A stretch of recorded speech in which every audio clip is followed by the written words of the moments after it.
In this video, I'm sharing with you my top 10 favorite and most frequently used tools in Inkscape. And be sure to stick around to the end of the video for this week's Save Your Sanity Quick Tip.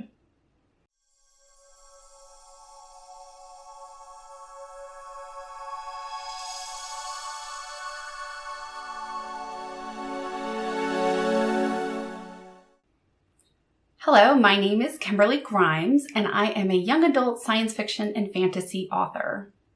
Isildes, my YA science fiction novel, which is book 1 in the Evo Compendium duology series. It's also got elements of fantasy, mystery, adventure, and some light romance in there. And it is available as paperback, hardcover, ebook on the Kindle, and more recently, I'm so excited that it is now available as an audiobook through Audible.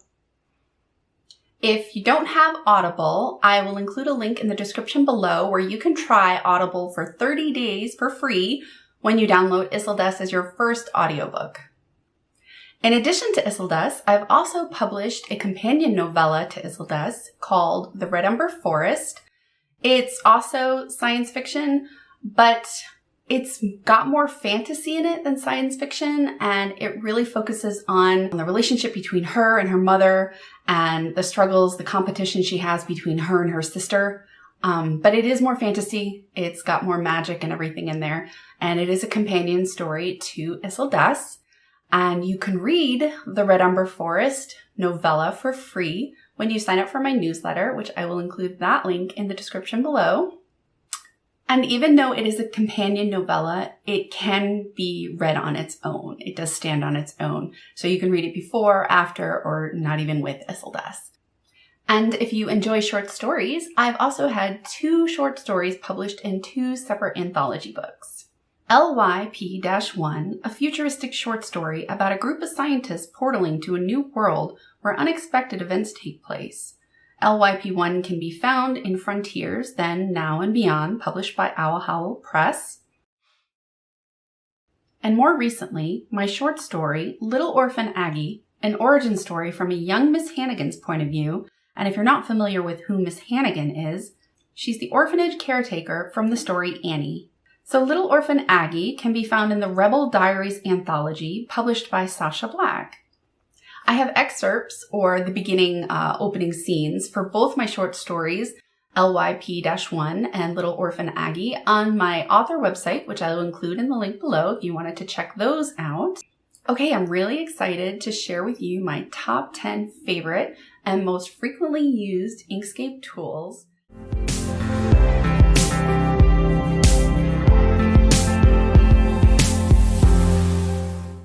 Okay, here we are in a new document in Inkscape. And the first tool I'm going to show you is one I often use, and it is the paint dropper tool, where you pick colors from images. I'm just going to import an image, this pretty little watercolor flower bouquet. Let's zoom in a little, pressing the plus key on my keyboard. So 2 tools that I use very often, but I didn't include in my list, is the Create Rectangles and Square tool, or the Create Circles, Ellipses, and Arcs tool, mainly because they're pretty self-explanatory and they're fairly easy to use. There's nothing bedazzling about them. So I'm just going to go ahead and create this square. There's nothing in it right now. So we pick our colors down here. You hold the Shift key to change the stroke or the border color.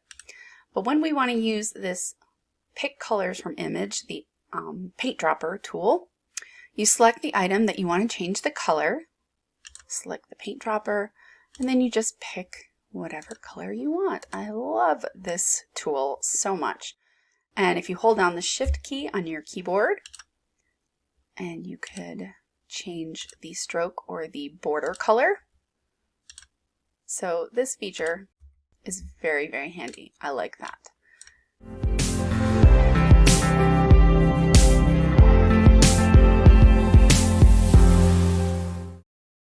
Okay, so my second favorite tool is the stroke width tool. So the stroke is the border line. So I'm going to go ahead and I'm just going to, it's on Arial. Let's change the size a little bit bigger. I'll just write hello. Okay, so right now down here you can see there's no stroke color. There's no border color surrounding. If we just press Shift, we can add that border color. We can change that thickness by going to the fill and stroke and then over to the stroke style. And I usually use the pixel numbers because it's very familiar, 1, 2, 3, 4. And I've just over the years have gotten used to it. And right now it's set to 1. But watch what happens when we set it to 4. See how it really, and you can do that up here too. You can set this to 10 and it really thickens that border around. So this is for me when using fonts and then adding that stroke style, that border around, it's like you can choose how bold you want your font to be. So I really like that feature. And you can also get rid of that fill and now it looks like bubble letters where it's hollowed out.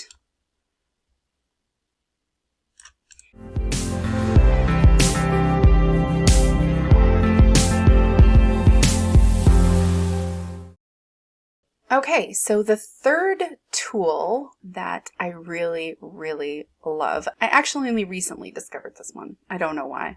So I'm going to make this square much bigger. And I'm going to take our hello. So I'm going to put it up here. And then I'm going to select both. And if we go to the align, this is my next favorite. So number 3 is the align tool. And you can pick how you want the objects to move to each other. And right now I have it, I usually keep it under biggest object. So the smaller object is going to move, the bigger one's going to stay. So if I click this, it's going to go in the center. If I click this, it's going to go in the center and it brings it directly in the middle. So this is really great. That's on the outside, that's on the inside, up, down, below, but I really use this center one the most. Very, very handy.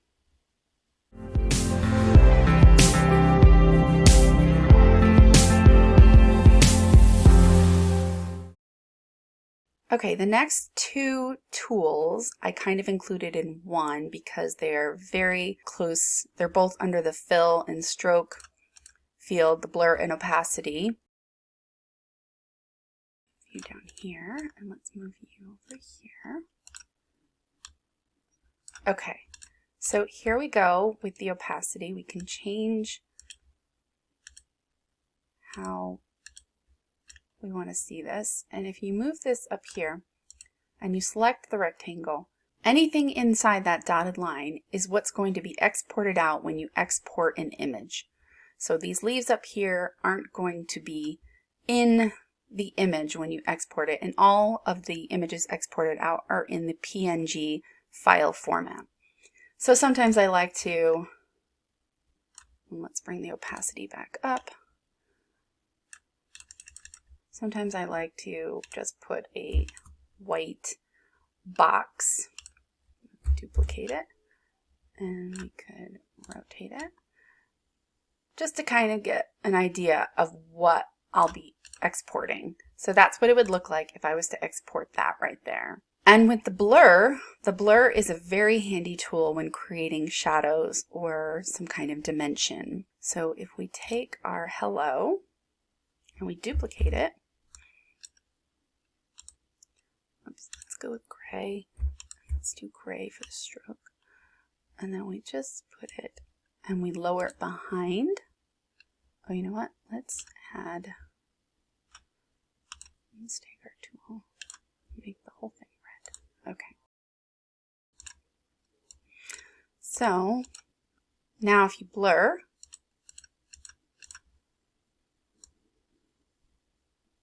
and now it looks like you've got that shadow effect. Get a little closer by pressing the plus key on our keyboard.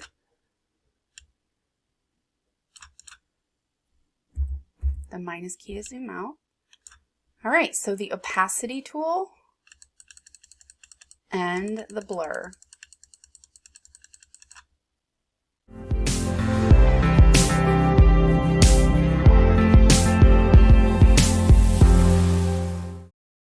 Okay, so I'm going to show you probably one of my favorite tools, and I was going to save it for the end, but I kind of need to show it to you now before I get to some of the other tools. I am going to show you the trace tool, which I use a lot and I absolutely love. I'm going to, this image here, under Pixabay, I searched flower, and this one's really good. So I'm going to download that one, and I'm going to import it. Here we go. There we go. Also, I'm going to use the trace feature on this dragon that I bought vector images from an Etsy shop. And when you purchase vector images or any kind of image, you want to make sure that they're commercial friendly, especially if you're going to be using them in your book covers or if you're going to be using them on designs for merch.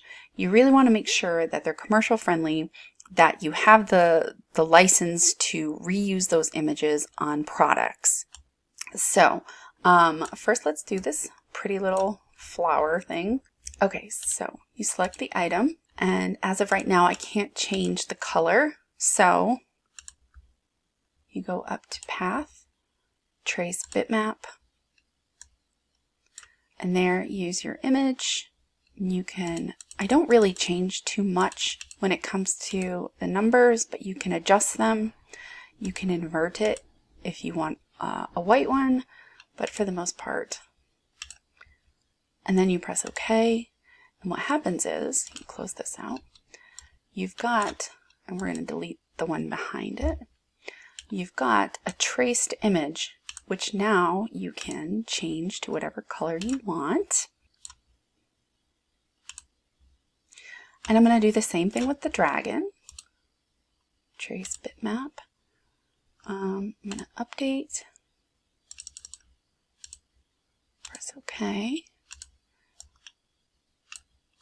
Delete the one behind it. And so now we have a new dragon. Okay, so that is the trace feature.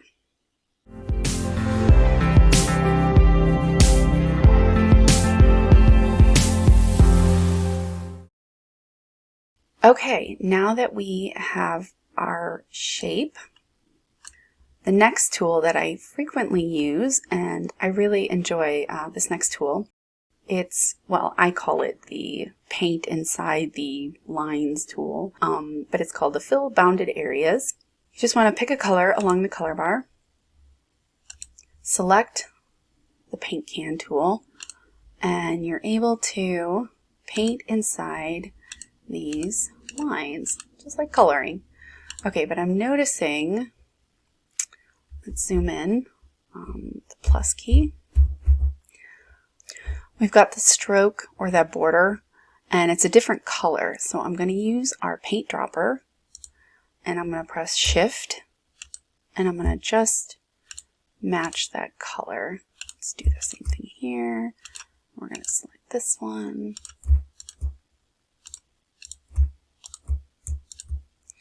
And this one. Okay, let's zoom out. Oh, we got one more. Okay, so you just go around and see now that I've adjusted those, it also adjusts the stroke here, the border, so I don't have to again. And then you can pick a new color and go in here, and it's basically like painting. What I highly recommend for, oh, you gotta make sure you're off of it. See how it's highlighted? And so then we can just pick another color. So, oh, see our stroke stayed the same. I'm just going to select, hold my Shift key down to select all of these, and then use the paint dropper, and then hold Shift, and they all change. And then now they'll stay. What I recommend doing after you're done painting your item is selecting the image and then bringing it forward, raising it to the top. And so what it does is it sends these individual colors that you colored to the back. So let's see, if we send it back, you can't really see it because the stroke style, the stroke width right now is set for 1 pixel. But if we highlight them all, not including the shape, and we increase that to say 3, now you can see. And then if you take the shape and you send it to the top, bring it forward, there you go. Okay, so that is the Paint Inside tool, and it's really helpful when I want to color inside an area.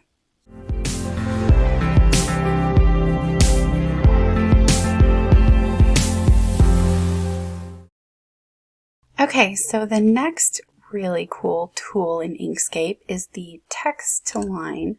So I'm just gonna zoom out here by pressing the minus button. And so first I'm going to create a circle. Oh, that's not a very good circle. Let's start again. I'm going to hold the Control key down. So we have a nice circle.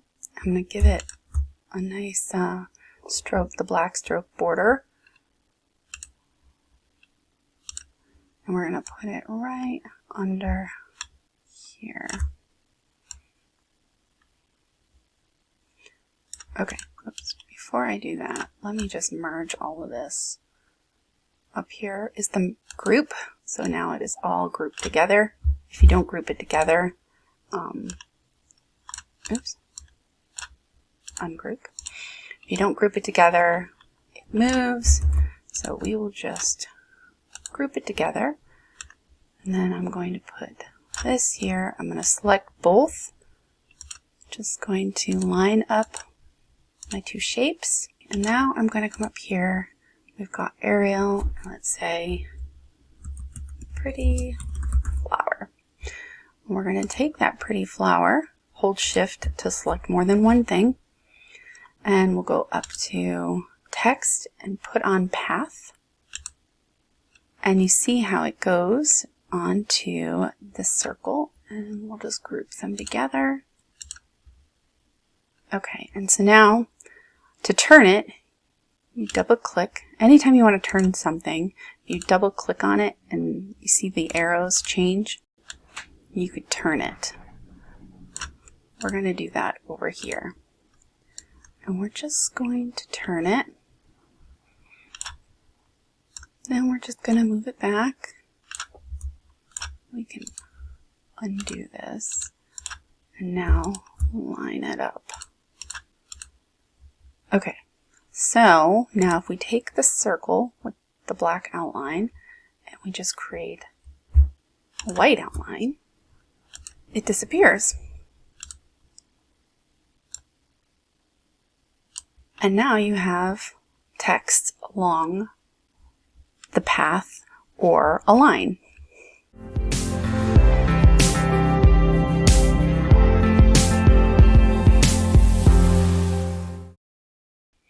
Okay, next I'm going to show you really quickly another cool tool. I'm going to hold the Control and create a square.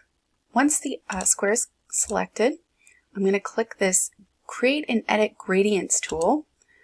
I'm going to click above it, and then I'm going to hold and drag and let go. And this creates a gradient effect. And you can move gradient effect wherever you want, change how dark or how light you want the effect.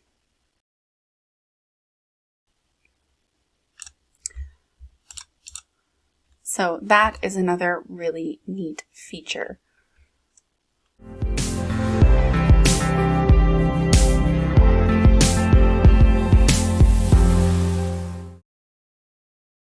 Okay, next, let's just delete this and bring our friend over here. The next one I would like to show you is how to adjust and manipulate the nodes. Go up to Path, Object to Path, and then here, Edit Paths by Nodes.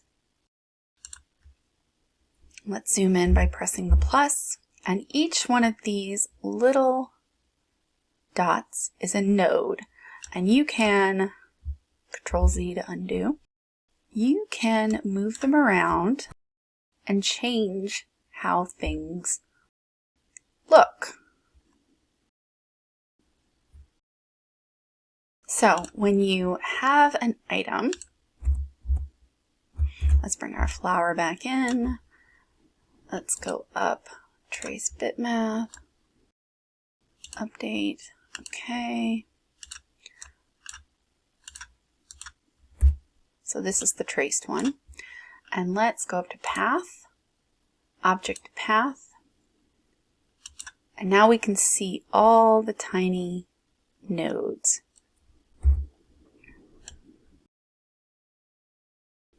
And you can change these, manipulate them.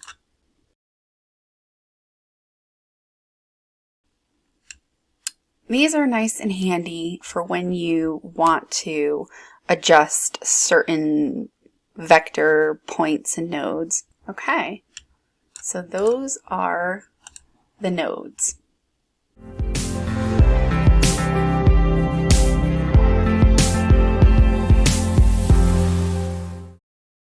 Okay, it's time for number 10, my most favorite and frequently used Inkscape tool. This is definitely my favorite. I discovered it a few years ago and I incorporated it into my book cover for Isildes. It is the clip tool, and so we're just going to get rid of this and we're going to focus on our dragon friend here.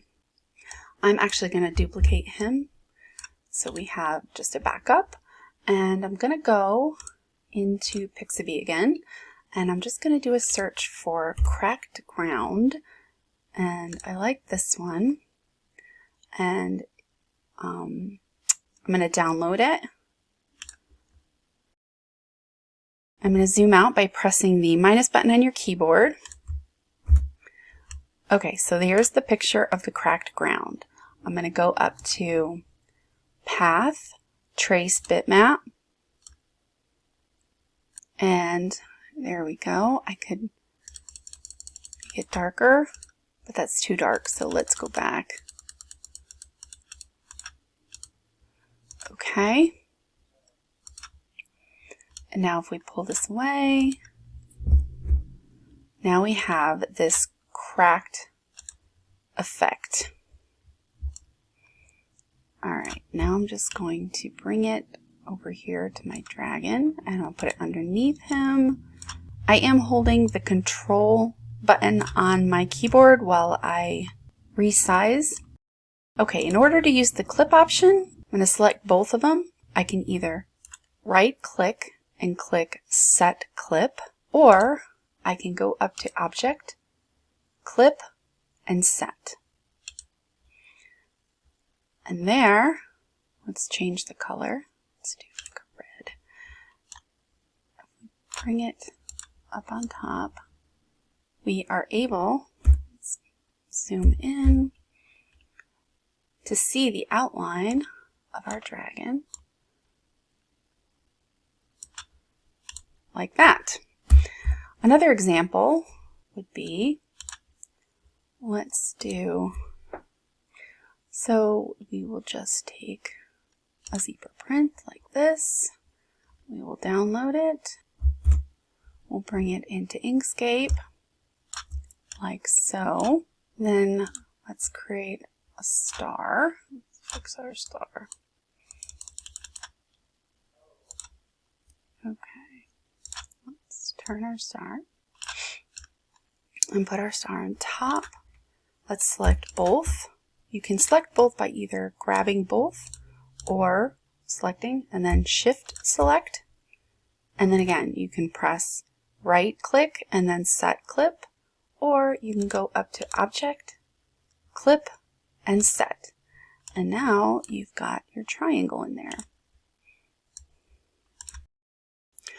Okay, so really quickly, I want to show you how I used this feature for my book cover, Isle des. And I'm going to select Pretzel, and let's make this really big. And Isle des. That's kind of big. Let's make it smaller.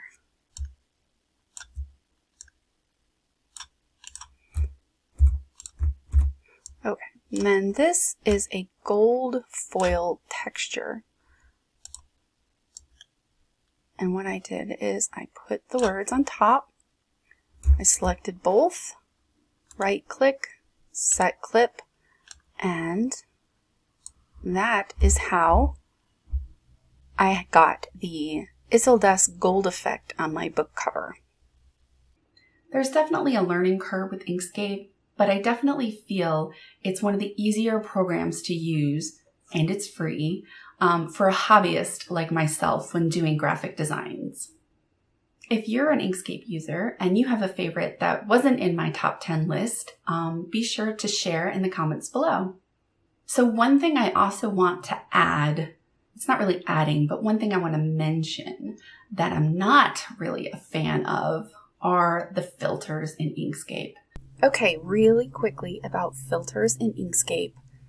I'm not exactly a huge fan, as when you apply a filter to an image or a shape in Inkscape, sometimes it does slow the program down, makes it a little laggy, so I don't often use.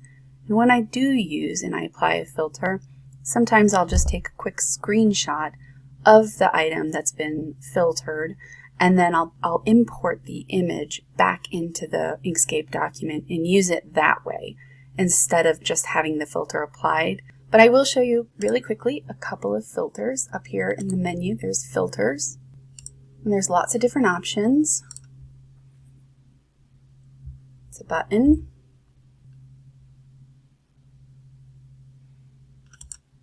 Cute little ripple.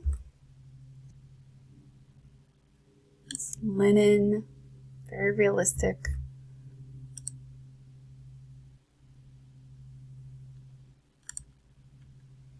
So you can really do a lot with the filters, but like I said, sometimes it slows it down, sometimes it can cause the Inkscape program to crash, so I definitely recommend saving your work as often as possible, especially if you're using filters. Really cool bark effect.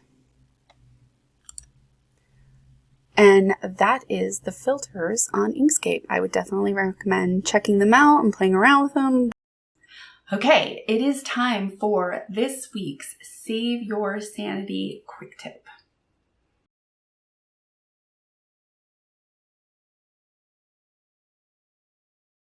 Here we are in Canva, and if you have not tried Canva, I highly recommend checking Canva out. They do have free accounts where you can use Canva for free. You can also upgrade to the Pro. But for today's Save Your Sanity Quick Tip, Canva is a great resource when you are just wanting to look for certain dimensions for either posts or headers or whatnot, because Canva lists them, and you can see down here. You could Google it as well, but I have discovered that Canva is pretty spot on when it comes to dimensions for posts, videos, banners. This also includes print products such as business cards, banners, tote bag, all kinds of things. And if you notice, the dimensions are at the bottom. Everything is right there in Canva for you to see. Thank you for watching, and be sure to subscribe and ring that cute little bell for notifications when new videos are uploaded. Until next Thursday, keep reading, keep writing, and keep moving forward.